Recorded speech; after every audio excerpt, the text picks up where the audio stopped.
Las lagunas legales pueden ser un salvavidas cuando te encuentras en el lado equivocado de la ley.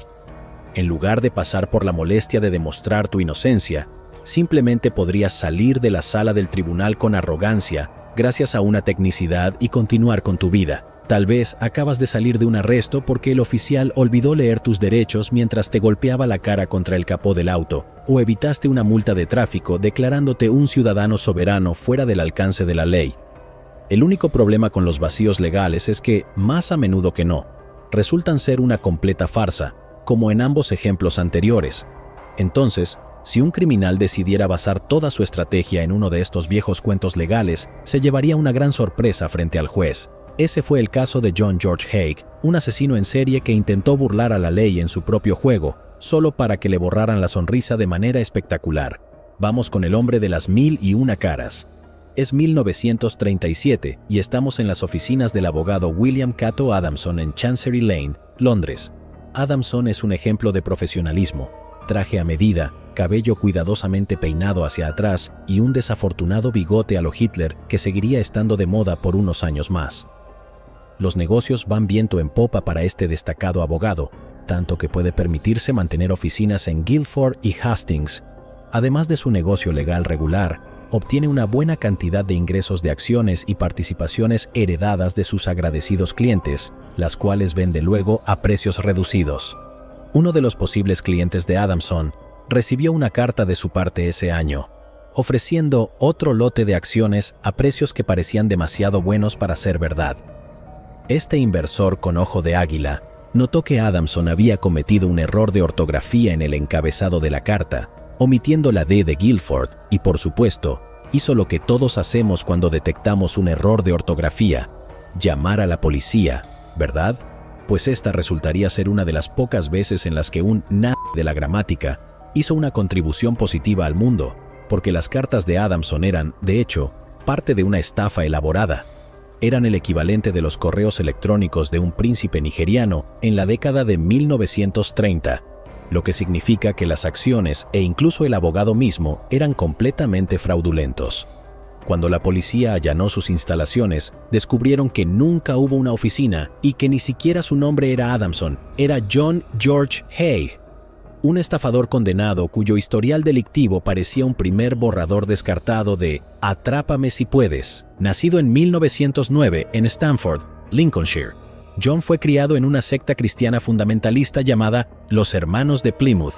Piensa en los Amish, pero menos extremos.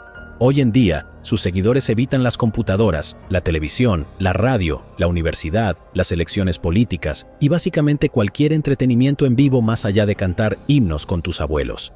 Este tipo de educación religiosa ultra rígida parece ser un requisito previo para los asesinos en serie, así que tómate un momento para desmarcar esa casilla en tu lista. Haigh creció con los sermones de fuego y azufre de su padre fundamentalista, de quien precisamente heredó su nombre. John padre afirmó que la marca de nacimiento azul en su propia cabeza era el signo del diablo con el que Dios lo había maldecido por pecar cuando era joven. El joven John estaba aterrorizado de que algún día se mirara en el espejo y encontrara una marca similar en sí mismo, pero a medida que pasaban los años y sus pequeñas transgresiones sagradas se acumulaban, nunca apareció ninguna marca en el impresionable joven devoto de la Biblia. Esto demostró que estaba exento de la moralidad. Podía pecar como quisiera, a salvo del juicio de Dios y de los ojos de su padre. No obstante, de todos modos, John padre estaba mucho más preocupado por los pecadores fuera de su hogar. Construyó una alta cerca alrededor de la casa familiar para mantener alejada la maldad del mundo, lo que significaba que su hijo solo tenía a sus mascotas como compañía durante sus primeros años. Según él, su aislamiento y paralizante miedo a la condenación le llevaron a tener pesadillas recurrentes durante su infancia con imágenes religiosas surrealistas. Más tarde, describió el despertar de esos sueños después de un accidente automovilístico en 1944. Cito textualmente: «Vi ante mí un bosque de crucifijos que gradualmente se convirtieron en árboles. Al principio, parecía que había rocío o lluvia goteando de las ramas, pero a medida que me acercaba, me di cuenta de que era sangre.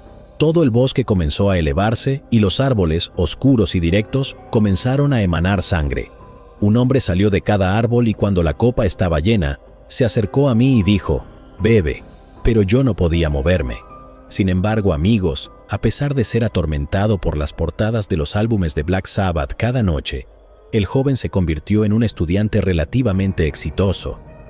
Obtuvo becas en la Escuela de Gramática de la Reina Isabel y en la Catedral de Wakefield, donde sirvió como corista. Dado que su educación rígida lo convirtió en algo así como un marginado, John dedicó miles de horas a dominar el piano durante sus años escolares y desarrolló un conocimiento prodigioso de la música clásica. A pesar de su infancia miserable y problemática, el joven siguió siendo un miembro piadoso de los Hermanos durante su adolescencia y principios de los 20. Su fase rebelde había sido reprimida hasta entonces, por lo que estaba a punto de estallar de manera espectacular. A los 21, cuando fue sospechoso de robar dinero de un taller de ingeniería automotriz donde trabajaba, fue despedido y básicamente todo siguió cuesta abajo a partir de ahí. En 1934, John conoció a su futura esposa, Beatrice Hammer, y dejó de asistir a la iglesia con sus padres. Se casó ese mismo año, a pesar de apenas conocerla, y para comenzar su nueva vida juntos, decidió usar su conocimiento de los automóviles para falsificar documentos fiscales y de propiedad de vehículos. Fue atrapado en el acto más tarde ese año y condenado a 15 meses por fraude. La nueva esposa de John dio a luz a su hija mientras él estaba en prisión, pero nunca tuvo la oportunidad de conocerla, ya que ella ya había solicitado el divorcio. Decidió pues dar a su recién nacida en adopción en lugar de enfrentar el estigma de criarla como madre soltera en una época en que eran ampliamente rechazadas por la sociedad. Y bien, predeciblemente, la prisión, la adopción y el divorcio no suelen ser bien recibidos por los cristianos fundamentalistas en ese entonces. A partir de entonces, John fue excomulgado de su fe y su familia. Después de cumplir 15 meses, se propuso reconstruir su vida destrozada con éxito mixto. John inició un negocio de tintorería con un amigo de toda la vida. No era una estafa inteligente para cambiar vestidos de Prada por imitaciones baratas. El negocio era completamente legítimo, pero desafortunadamente se desmoronó cuando su socio murió en un accidente automovilístico. Fue entonces cuando John decidió mudarse a Londres. Al principio, trabajó como conductor y hombre de mantenimiento del millonario William McSwan, quien hizo su fortuna dirigiendo salones recreativos.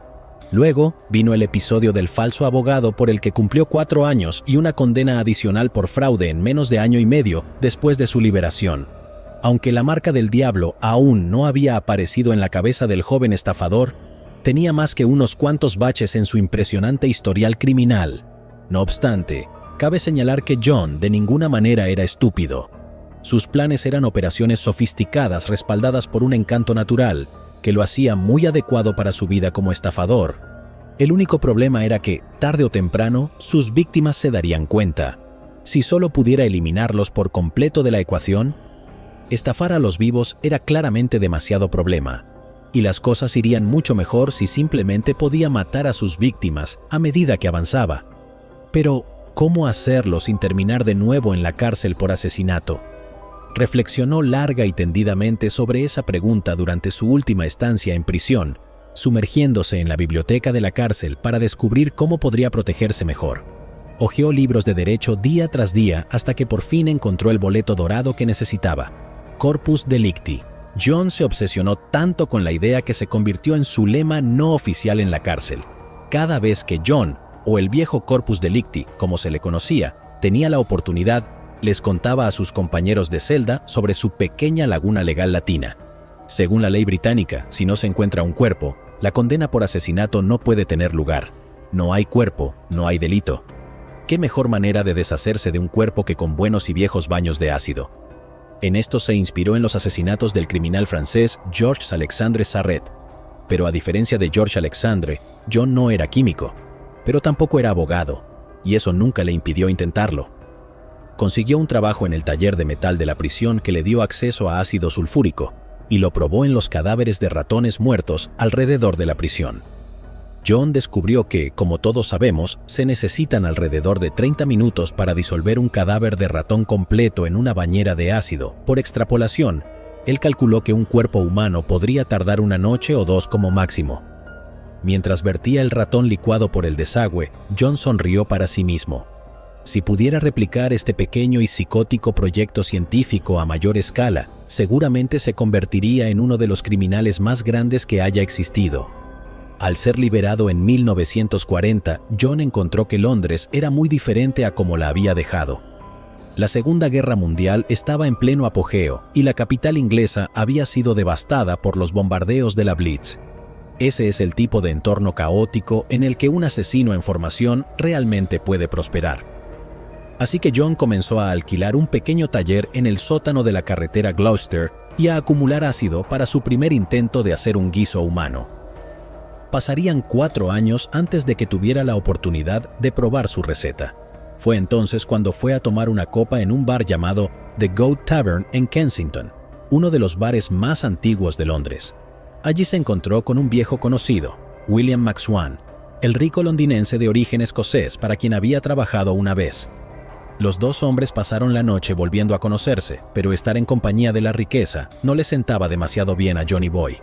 Él mismo era un ex convicto casi indigente que vivía de cheque en cheque, así que presumiblemente gran parte de la noche la pasó preguntándose si su antiguo empleador podría caber cómodamente en un barril de agua de 40 galones o no. Los dos hombres siguieron encontrándose durante las próximas semanas, y McSwan incluso presentó a Haig a sus ancianos padres, Donald y Amy. La pareja recientemente había invertido una gran cantidad de su fortuna en algunas propiedades en Londres que eran administradas por su hijo. La oportunidad parecía demasiado buena para ser verdad. El 9 de septiembre de 1944, Haig invitó a McSwan a tomar una copa en The Goat, embriagando a su amigo con vino antes de llevarlo a su taller cercano. Mientras McSwan daba la espalda para mirar a su alrededor, John golpeó la parte posterior de su cráneo con la pata de una mesa y lo golpeó hasta matarlo. Resultó que McSwan encajaba perfectamente dentro del barril que John había apartado para la ocasión. Después de ponerse un delantal y guantes de goma, comenzó a verter suficiente ácido para cubrir completamente el cuerpo. Una vez sumergido, los vapores de la carne desintegrándose fueron demasiado intensos y el asesino tuvo que correr afuera, cubriéndose la boca y la nariz con su camisa.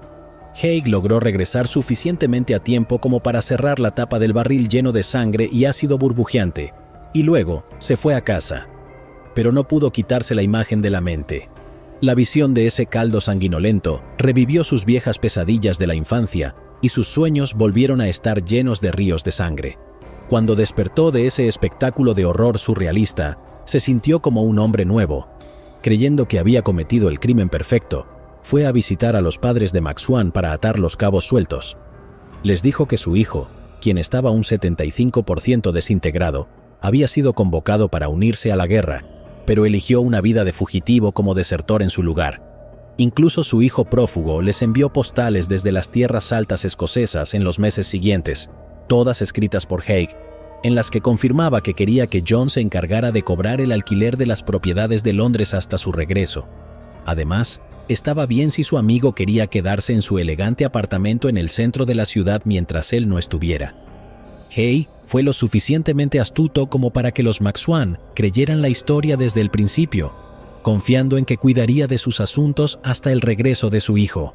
Sin que ellos lo supieran, poco después de dejarlos, vertió el líquido anteriormente conocido como William McSwan por un desagüe en el suelo. El engaño salió sin problemas y Haig pudo mantener la farsa durante casi un año entero. Durante todo ese tiempo, disfrutó de un estilo de vida de lujo con el dinero obtenido de los ingresos por alquiler, permitiéndose un coche nuevo y un guardarropa de elegantes trajes. Su buena fortuna habría durado más tiempo, pero de manera molesta, la Segunda Guerra Mundial estaba llegando a su fin, y los McSwan comenzaron a preguntarse por qué William no volvía a casa, considerando que el ejército ya no lo necesitaba. Con su frágil castillo de naipes a punto de derrumbarse, John sabía que solo tenía unas pocas semanas como máximo antes de que los McSwan comenzaran a sospechar que algo estaba mal. Así que en julio de 1945 les dijo a los ancianos McSwan exactamente lo que querían escuchar. Su hijo iba a regresar de Escocia y no podía esperar a reunirse con ellos en un taller en la carretera Gloucester. Cuando la pareja descendió al pequeño y sombrío cuarto, William no estaba en ninguna parte. Este era un lugar extraño para una reunión familiar, pero su hijo técnicamente seguía siendo un fugitivo. Haig les aseguró que llegaría en breve y que deberían entrar y ponerse cómodos. El señor McSwan fue el primero en entrar y recibió un golpe en la cabeza. Su esposa apenas tuvo tiempo de gritar antes de que también la golpearan en el suelo. Hay golpeó repetidamente a sus ancianas víctimas hasta que dejaron de moverse. Solo podemos esperar que haya terminado el trabajo porque si no, el ácido ciertamente lo habría hecho. Según el propio testimonio de Hay, fue entonces cuando decidió actuar según las demandas de sus sueños con crucifijos. «Beban», dijo el tipo espeluznante con la taza de sangre. Y eso es exactamente lo que hizo John. En lugar de arrojar a la pareja de ancianos en un baño de ácido de inmediato, primero vació una taza de la sustancia roja de cada uno y se las bebió.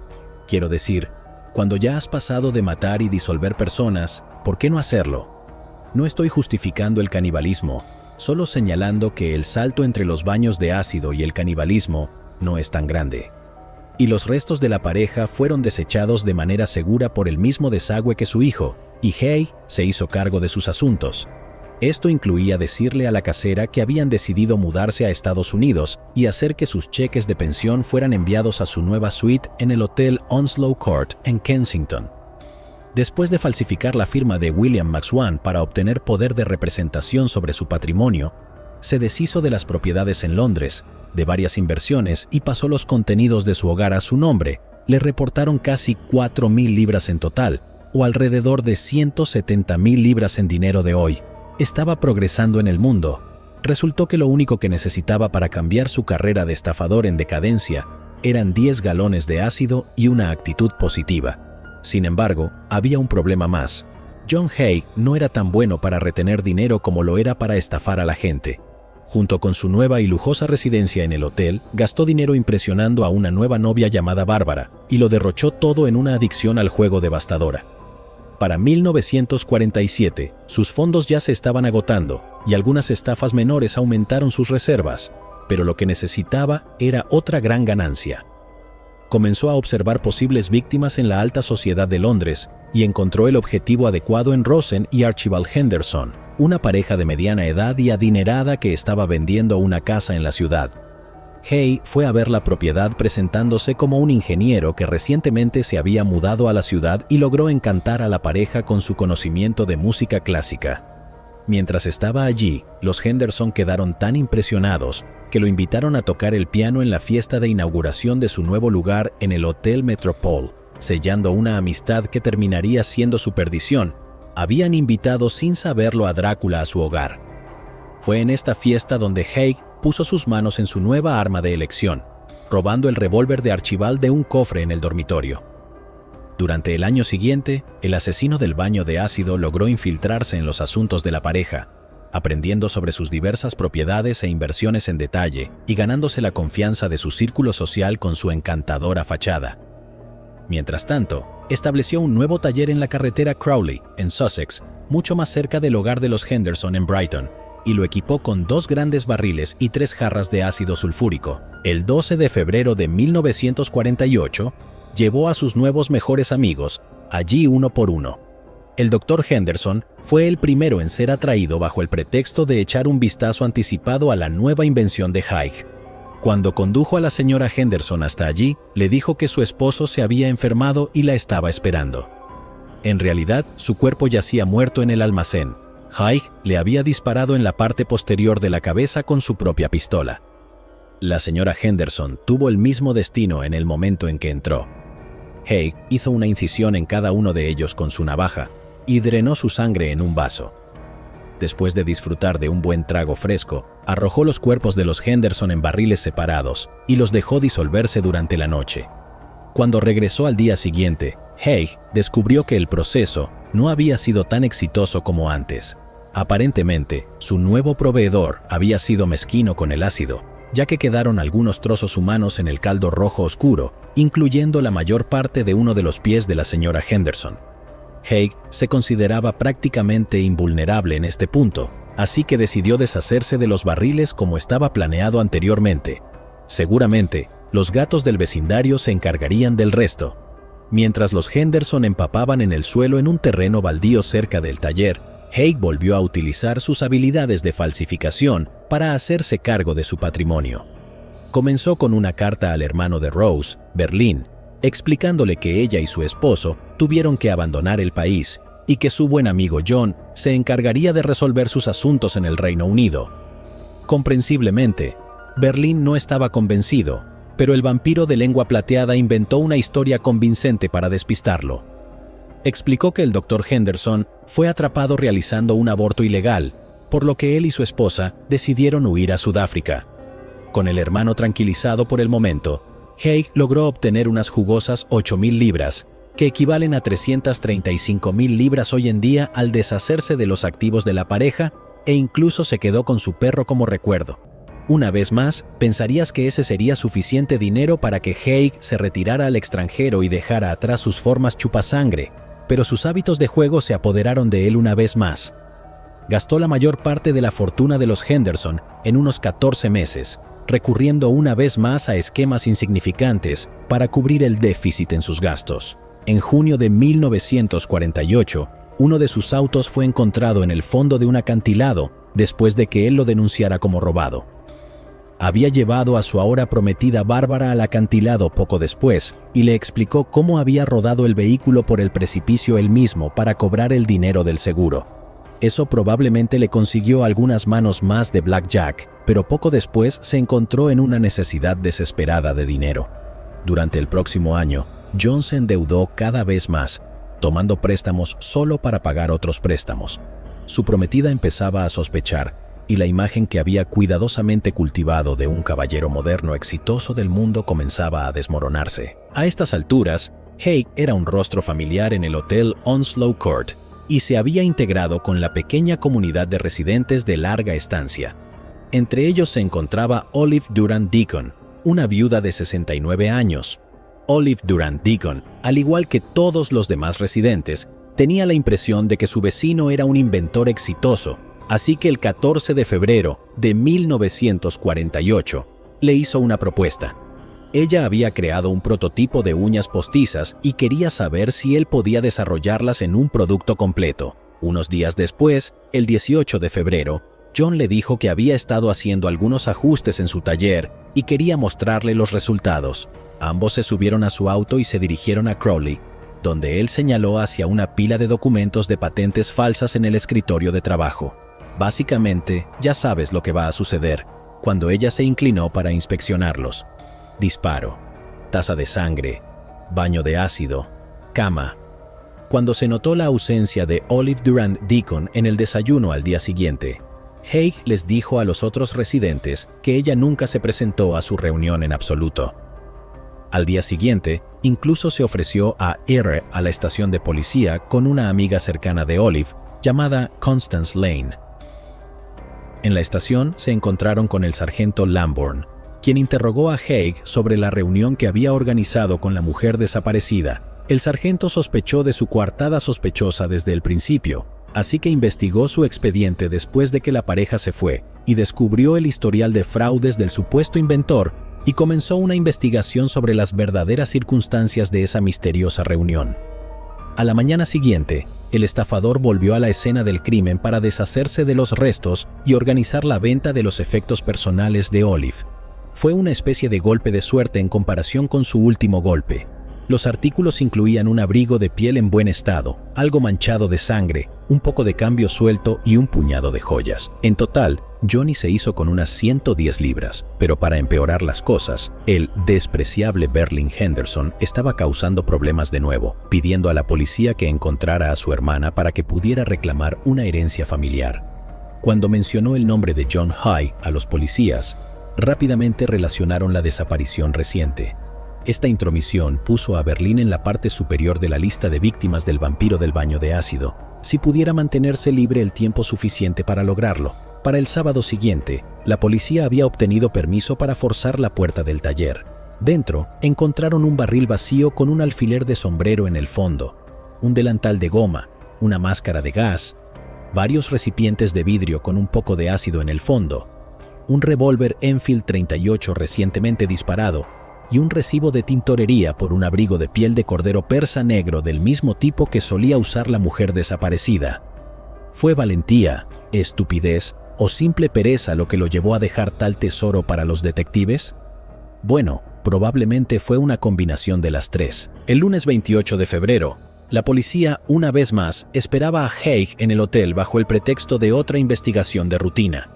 Lo llevaron para interrogarlo y al principio se mostró distante, desinteresado. Se tomaba su tiempo para fumar un cigarrillo, leer el periódico y tomar una siesta, mientras los investigadores preparaban su estrategia. Cuando llegó el momento del interrogatorio, el vampiro se dio cuenta debido a sus preguntas que los investigadores sabían más de lo que dejaban entrever. Pero al final del día, aunque conocieran cada detalle, no había nada que pudieran hacer. Él tenía la carta de triunfo del Corpus Delicti.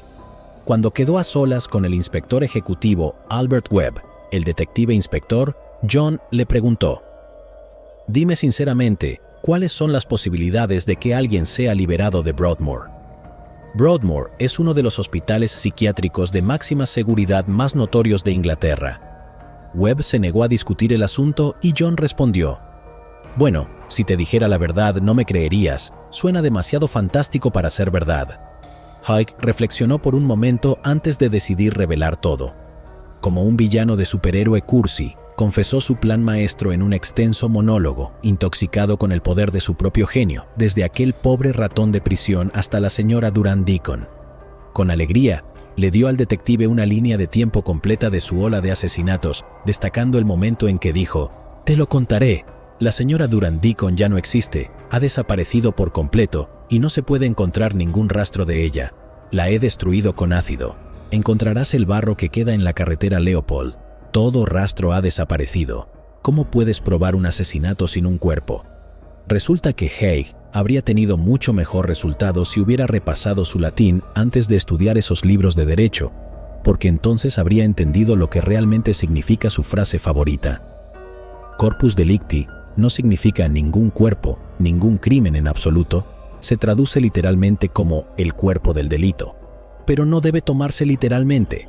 Se refiere a la necesidad de probar que un delito realmente ocurrió antes de que alguien pueda ser acusado de ello. Por ejemplo, para acusar a alguien de robo de autos, debes demostrar que el auto ha desaparecido. Considera esto el bloque de construcción más básico del caso de la Fiscalía. En esa misma línea, antes de que alguien pueda ser juzgado por asesinato, se debe probar que se ha cometido un asesinato.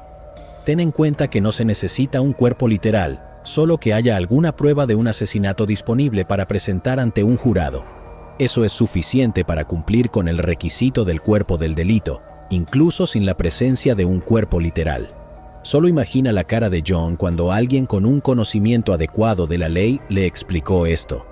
Después de todo, acababa de admitir los 5 asesinatos que hemos presenciado, junto con otros 3 que nunca se probaron, 2 mujeres y un hombre joven. Incluso señaló a los policías hacia los restos de lodo de los últimos 3.